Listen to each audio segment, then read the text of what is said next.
ito ay rated SPG. Striktong patnubay at gabay ng magulang ang kailangan. Maaaring may masiselang tema, lengguwahe, karahasan, sexual, horror o droga na hindi angkop sa mga Producer nga ang mismong pumunta nga kay Jenny upang ang sabihin ng magandang balita na natanggap nga itong si Jenny sa audition.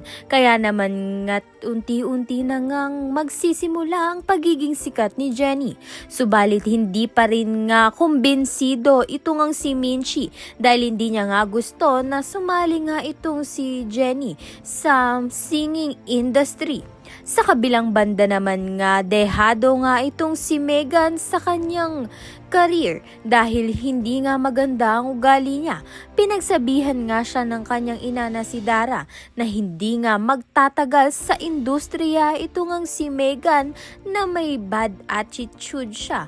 Kaya naman nga taayusin na nga ito ni Megan upang sa gayon ay sumikat nga siya at may pakita pa nga ang kanyang angking galing.